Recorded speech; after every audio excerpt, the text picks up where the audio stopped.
¿Qué es eso de la didáctica digital? Para poder entender este nuevo modelo que empieza a tomar gran relevancia en los procesos de enseñanza y aprendizaje del siglo XXI, es necesario que hagamos un recorrido. Un recorrido primero entendiendo cómo los diferentes modelos pedagógicos empezaron a evolucionar, a especializar también, y cómo el cognitivismo y el conectivismo se estipulan o se establecen como esos dos elementos, esos dos modelos que la didáctica digital utiliza para poder crear su área de trabajo o su línea de trabajo. Entonces, miremos particularmente qué es eso del cognitivismo y qué es eso del conectivismo. Para los pedagogos puede ser muy claro o puede ser incluso muy diciente hablar del aprendizaje significativo. Esta teoría desarrollada por Ausubel y también por Novak y Hanessian hace ya algún tiempo, establecía que las personas pueden aprender de una manera más adecuada si aquel aprendizaje tiene unas ideas de anclaje mediante el cual el estudiante pueda rápidamente traer esa información y convertirla en conocimiento. Incluso una de las frases más notorias de David Ausubel que pusimos ahí precisamente tiene que ver con ello y dice: si tuviese que reducir toda la psicología educativa a un solo principio, enunciaría este: el factor más importante que influye en el aprendizaje es lo que el alumno ya sabe. Con esta teoría de David Ausubel, que era una teoría netamente cognitiva, y en el material de trabajo ustedes podrán ver incluso el acceso a uno de los libros que permite el desarrollo del aprendizaje significativo, podemos ver que hay un estudio muy profundo de cómo el sistema de pensamiento permite la articulación de los procesos de aprendizaje. Con el conductismo, estamos hablando básicamente de 1910 a 1930 con el famoso Watson, Skinner, Pavlov, etcétera. Toda esta teoría conductual, lo que se estaba intentando entender era el aprendizaje mediante un sistema medible, observable y cuantificable que era la conducta. Pasó el tiempo, llegó Vygotsky, llegó Piaget, apareció esta famosa teoría constructivista que llama mucho la atención en los ámbitos académicos, y también se dieron cuenta que además de la conducta existen otros componentes como las zonas de desarrollo del estudiante, como las operaciones cognitivas que tiene que hacer. Siguió avanzando el asunto, siguió estudiándose el proceso del aprendizaje, y gracias a la aparición de nuevas tecnologías y sobre todo a la neurociencia podemos entender un poco más cómo funciona esto. Y por eso aparece el cognitivismo. ¿Qué dice o qué es lo que enseña el cognitivismo? Miremoslo detenidamente. Lo que nos enseña el cognitivismo es básicamente 4 elementos. Hay unos aprendizajes como tal que se pueden dar en el momento, y hay otros aprendizajes que dependen de un proceso de acompañamiento. Ok, hasta ahí no habría ningún problema. Pero lo que se fundamenta el aprendizaje cognitivo es que todo tiene que ser de manera activa. Es decir, que uno de los principales elementos que tiene el cognitivismo para poder ejercer o para poder operar o para poder enseñar la forma más adecuada del aprendizaje humano es a partir de entender, comprender y estudiar detenidamente los sistemas de procesamiento de la información, como son la atención humana, la retención de información, la producción o generación de conocimiento y los elementos motivantes que permiten que eso se mantenga. Siendo así las cosas, entonces el primer elemento que vemos ahí del cognitivismo nos muestra que una de las preocupaciones fundamentales de esta nueva teoría, y que tiene que ver mucho con la didáctica digital, es comprender realmente cómo nosotros los seres humanos aprendemos algo. Cómo, desde un punto de vista neurocientífico, convertimos la información en conocimiento. Para eso, crucial, número 1, la atención. ¿Cómo hacemos para que las personas presten atención a lo que estamos haciendo? Hablemos de los medios digitales. Y es una pregunta que también se hace en la didáctica digital. ¿Cómo hace una serie, no sé, como La Casa de Papel o cualquier serie que se puede hacer famosa en este momento, no sé, Cobra Kai o cualquier de Netflix o de Amazon, no importa? ¿Cómo hacen ellos para crear todo un sistema retórico, es decir, de persuasión, que hace que las personas se concentren y atiendan 100%? Esa preocupación particular es uno de los elementos fundamentales de la didáctica digital. Entender cómo, mediante la retórica, digital, es decir, la forma de persuadir mediante medios digitales, yo puedo capturar la atención de mi estudiante. Número 1. Siguiente elemento que vimos ahí resaltado, que es crucial, y es la retención de la información. ¿Qué quiere decir esto? Después de que un estudiante atienda o busquemos que su atención esté concentrada en lo que nosotros estamos diciendo, perfecto, ¿cómo hacemos que este mismo estudiante retenga esa información? Desde una mirada cognitiva, el aprendizaje no es otra cosa que memoria a largo plazo. Bueno, podrían haber críticas, podría haber una discusión frente a eso, incluso podemos utilizar el foro para debatir si realmente el aprendizaje solamente es aprendizaje humano, lo dejamos ahí abierto para que todos podamos dar nuestras opiniones, pero bajo esta mirada se entiende que el aprendizaje es aquello que se mantiene en el tiempo y la memoria a largo plazo es porque en alguna medida el aprendizaje tiene que perdurar, tiene que durar, y la forma en donde se sostiene el aprendizaje según la mirada neurocognitiva pues es en el cerebro, y el cerebro actúa mediante la memoria. Y es la memoria la que permite evidenciar si realmente una persona aprendió o no aprendió. Incluso con accidentes craneoencefálicos o con diferentes accidentes cerebrales, las personas desaprenden algo ya aprendido. Y creo que ahí no habría ningún tipo de discusión ni debate. Por eso, además de estudiar los canales de atención que tienen que ver con la percepción, por ejemplo, acá está todo lo relacionado con el BAC, con el aprendizaje visual, auditivo, kinestésico, una teoría muy interesante que estará en material para que ustedes profundicen en este aspecto frente a un artículo que les vamos a dejar acá en nuestra zona de recursos, que es eso del BAC, igual que van a profundizar más adelante con los diferentes espacios de esta maestría. Pero además de la atención, es cómo yo convierto esos elementos que percibo, esos elementos que mis sentidos captan y lo llevo a una memoria y a diferentes tipos de memoria, no solamente memoria visual, memoria auditiva, memoria kinestésica, diferentes tipos de memoria. Eso es una pregunta que también se hace la didáctica digital. Siguiente elemento que tiene muy en cuenta también es la producción y generación de conocimiento. En otras palabras, ¿cómo hacemos para que el estudiante en alguna u otra medida logre convertir toda esa información, todo eso que aprendió en nuevas formas para asumir el mundo, o sea, en conocimiento, generar el mismo conocimiento?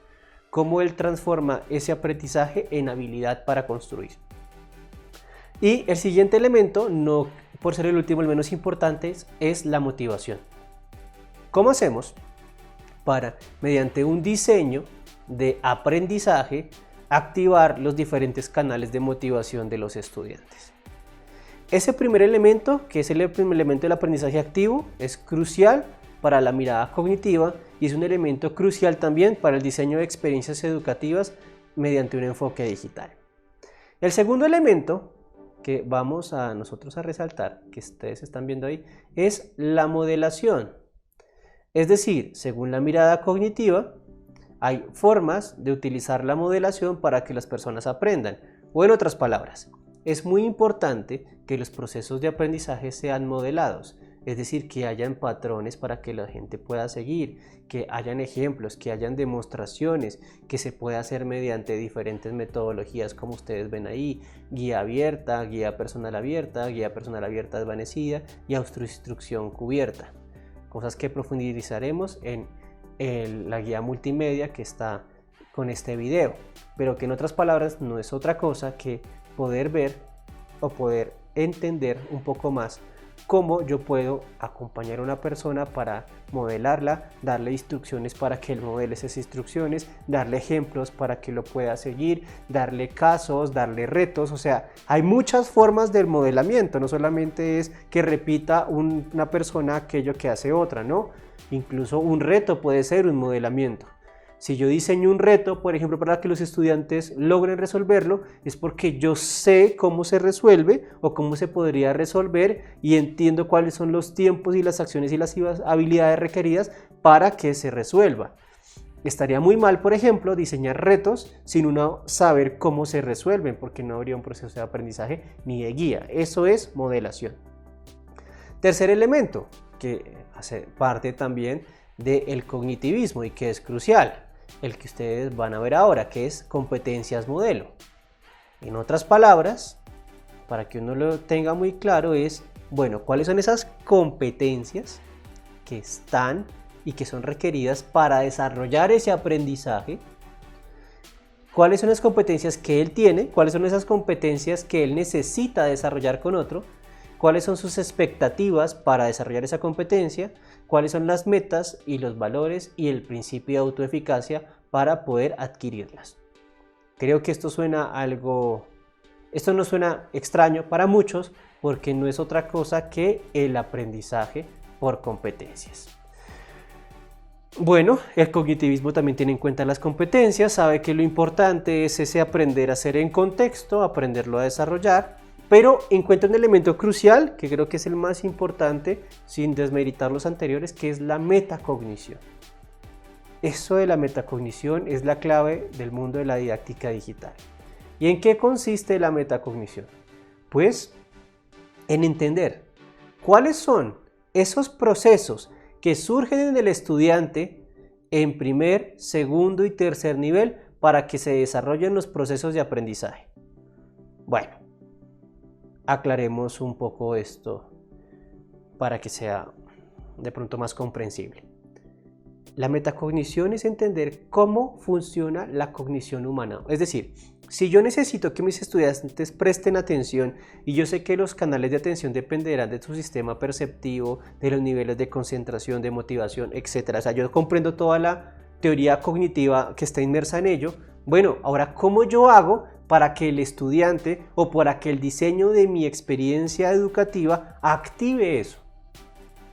O sea, si yo ya sé que, por ejemplo, una de las cosas más importantes para la generación táctil es las interfaces de usuario, el sistema progresivo de aprendizaje y otros elementos, bueno, yo cómo uso esos recursos que son requeridos y los incorporo y los pongo como tal en mi experiencia de aprendizaje. Eso es metacognición.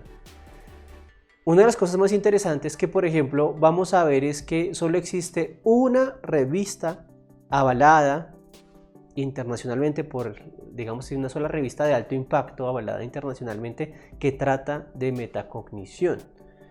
En los recursos precisamente les vamos a dejar un artículo que presenta esta revista donde muestra el resultado de todos los avances en metacognición que han sucedido hasta el momento. ¿Cuál es el inconveniente de la metacognición? Que en el mismo artículo que ustedes van a ver y van a poder revisar, lo señalan. Y es que mucho se ha dicho sobre ella, se hacen muchas especulaciones y hay poco rigor científico en las comprobaciones que se dan frente a este aspecto. Por eso, pese a que es un tema crucial y fundamental la metacognición, hay que estudiarlo con detenimiento y sobre todo con bases científicas muy sólidas, porque es de ahí desde donde se estructura todo lo que nosotros entendemos por didáctica digital. Entendiendo esos elementos de cognitivismo, pues aparece otro modelo, un modelo que ya incorpora los elementos del cognitivismo, pero los lleva al mundo digital, y es el modelo del conectivismo. Vamos a ver de qué se trata particularmente. Bueno, entonces miremos el conectivismo. El conectivismo como tal tiene en cuenta 6 elementos, digámoslo así. El primero, que ya lo hablamos en alguna medida con el cognitivismo, procesamiento de la información. Todo procesamiento surge de un proceso de conversión de información a conocimiento. En otras palabras, el aprendizaje humano es cuando la información se convierte en conocimiento. Entonces, el aprendizaje conectivo tiene en cuenta ese primer elemento. Cada vez que se diseñen experiencias de aprendizaje, debo tener en cuenta cómo se procesa la información. Segundo elemento, que tiene que ver mucho con la neurociencia, interconexión neuronal. El procesamiento de la información depende de esa interconexión, de saber cómo las personas ya tienen en alguna medida unos puentes de anclaje neuronales que permiten que el aprendizaje se da. En otras palabras, presaberes. Y el tercer elemento de esa primera franja es capacidad de conectividad, que se resuelve de la siguiente forma. Es más importante la capacidad actualizada para generar conexiones que el aprendizaje adquirido. En otras palabras, lo más importante del aprendizaje conectivo no es qué tanto conocimiento tiene una persona, sino cuál es su capacidad para seguir aprendiendo cosas. Porque busca crear ecosistemas de aprendizaje. En otras palabras, lo que busca el aprendizaje conectivo no es que haya muchos elementos o muchos aprendizajes en una persona, sino que tenga todo un ecosistema para que pueda aprender, para que pueda aprender cualquier cosa. Esto es algo muy difícil, algo de pronto muy presuntuoso, pero es la base de la conectividad. No asumirla solamente como algo que de pronto rebasa las capacidades cerebrales humanas. No, incluso el aprendizaje conectivo sabe que el cerebro humano se puede adaptar siempre, en todo momento. Hay un elemento de plasticidad en él muy importante, muy preponderante, que ustedes van a estudiar en otra experiencia didáctica de esta maestría que se llama Autorregular y Aprender Haciendo, pero que nos permite ver que en la conectividad está la clave para poder diseñar el modelo de aprendizaje de esta didáctica digital. En síntesis, lo que estamos viendo en estos primeros 3 elementos de la conectividad o el conectivismo es: número 1, tenga en cuenta el procesamiento de la información. ¿Cómo se da ese procesamiento? Número 2, sepa que ese procesamiento de la información depende de la interconexión neuronal.